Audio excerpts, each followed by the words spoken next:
Hello friends, welcome to my channel Multi-Champ.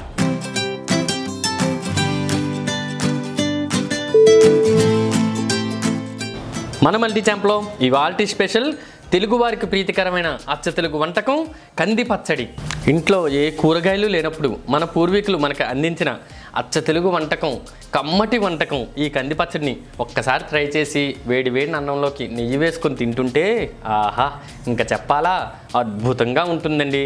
మరి ఈ కంది పచ్చడిని కొన్ని టిప్స్ యూస్ చేసి జాగ్రత్తగా ఎలా తయారు చేసుకోవాలో చూసేద్దాం రండి. Let's start. ముందుగా స్టవ్ మీద ఒక ప్యాన్ పెట్టుకొని ఇందులో 1/2 టీ స్పూన్ నెయ్యి వేసుకొని నెయ్యిని బాగా కాగనిద్దాం. నెయ్యి బాగా కాగిన తర్వాత ఇందులో 1 కప్పు కందిపప్పు వేసుకుందాం. అంటే సుమారుగా ఇక్కడ 200 గ్రాములు కందిపప్పు తీసుకున్నానండి. దీన్ని లో ఫ్లేమ్లో దోరగా మంచి సువాసన వచ్చే వరకు వేయించుకుందాం. కాస్త ఓపిక్గా వేయించుకోండి, లో ఫ్లేమ్లోనే వేయించుకోండి. ఎందుకంటే హై ఫ్లేమ్లో వేయించినట్లయితే పైనంతా రంగు వచ్చేస్తుంది కానీ లోపల పచ్చిగా ఉంటుంది. కాబట్టి లో ఫ్లేమ్లోనే వేయించుకోండి. ఇలా లో ఫ్లేమ్లో వేయించుకోవటం వలన మన కంది పచ్చడి అనేది మంచి టేస్టీగా ఉంటుందండి. కాబట్టి లో ఫ్లేమ్లోనే జాగ్రత్తగా వేయించుకోండి. అండ్ ఫ్రెండ్స్ గుర్తుపెట్టుకోండి, కందిపప్పును వేయించేటప్పుడు కంటిన్యూస్గా కలుపుతూ ఉండండి.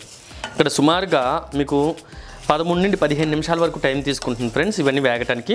ఇక్కడ నేను నెయ్యి వాడాను కదా, కొంతమంది నెయ్యి లేకుండా కూడా మామూలుగా కూడా వేయిస్తారు, డ్రై రోస్ట్ కూడా చేసుకోవచ్చు. కానీ నెయ్యి వేసుకుంటే కంది పచ్చడికి మంచి టేస్ట్ వస్తుందండి. ఒకసారి ఇలా ట్రై చేయండి. ఇప్పుడు చూసారుగా మంచి రంగు వచ్చాయి, దాంతోపాటు మంచి సువాసన గుమగుమలు ఆడుతుందండి. ఇప్పుడు ఇందులో 1 టీ స్పూన్ జీలకర్రని వేసుకుందాం. 1 టీ స్పూన్ జీలకర్రని వేసుకొని ఇంకాసేపు 1 or 2 మినిట్స్, మరీ ఎక్కువ వేగక్కర్లేదండి, 1 or 2 మినిట్స్ లో ఫ్లేమ్లో ఇలా వేయించుకున్న తర్వాత స్టవ్ ఫ్లేమ్ని ఆఫ్ చేసుకునే ముందు ఇందులో 10 ఎండుమిరపకాయలు వేసుకొని ఇంకాసేపు, అంటే ఇంకొక నిమిషం అయితే సరిపోతుందండి, మరీ వేయించుకోక్కర్లేదు. 1 నిమిషం లేక 2 నిమిషాలు ఇలా వేయించేసుకొని ఎండుమిరపకాయలు కూడా చక్కగా వేగాయి. ఇప్పుడు మనం స్టవ్ ఫ్లేమ్ని ఆఫ్ చేసుకున్నాక కంప్లీట్గా చల్లారనిద్దాం. చూడండి ఫ్రెండ్స్, మొత్తం అన్నీ బాగా చల్లారాయి కదా కంప్లీట్గా. ఇప్పుడు వీటిని ఒక మిక్సీ జార్లోకి తీసుకుందాం. ఈ పప్పు అంతా ఇందులో తీసుకున్న తర్వాత ఇందులో టేస్ట్కి సరిపడంత ఉప్పు, 6 లేక 7 పొట్టు తీసిన వెల్లుల్లి రెబ్బలు, 2 టేబుల్ స్పూన్స్ చింతపండు గుజ్జు, కాస్తంత ఇంగువ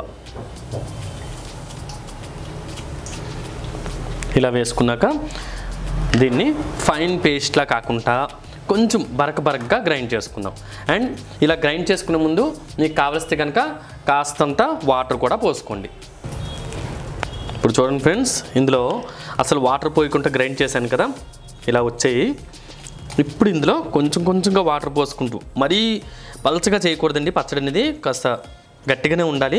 కొంచెంగా వాటర్ పోసుకుంటూ మధ్యలో స్పూన్తో ఇలా తిప్పుకుంటూ గ్రైండ్ చేసుకుందాం. చూడండి ఫ్రెండ్స్, ఇక్కడ గ్రైండ్ చేసుకున్నాం కదా. నేను చెప్పినట్టే మరీ ఎక్కువ వాటర్ వేసుకోవద్దండి, కాస్త బరకగానే కొంచెం వాటర్తోనే మెల్లమెల్లగా చూసారా, బరకగానే గ్రైండ్ చేసుకోవాలి. ఇప్పుడు దీన్ని ఒక బౌల్లోకి ట్రాన్స్ఫర్ చేసుకుందాం.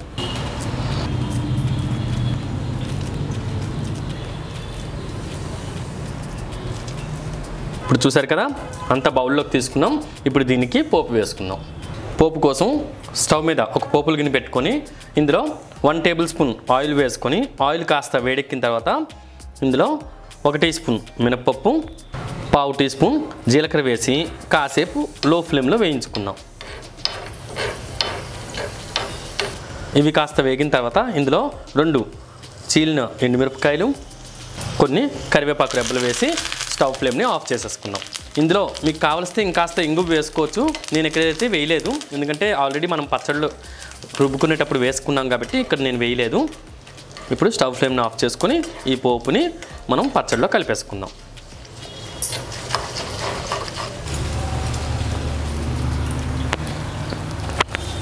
ఆహా, చూసారు కదా ఫ్రెండ్స్, అచ్చ తెలుగు వంటకం ఎంతో ఈజీగా, టేస్టీగా, కమ్మగా కంది పచ్చడిని రెడీ చేసుకున్నాం. మరి మీరు కూడా తప్పకుండా ట్రై చేయండి. అండ్ ఇంట్లో కూరగాయలు లేనప్పుడు ఈ కంది పచ్చడితో తినండి, తృప్తిగా భోజనం చేస్తారండి. మరి తప్పకుండా ట్రై చేసి మీకు ఎలా కుదిరిందో మా కామెంట్ సెక్షన్లో తప్పకుండా తెలియజేయండి.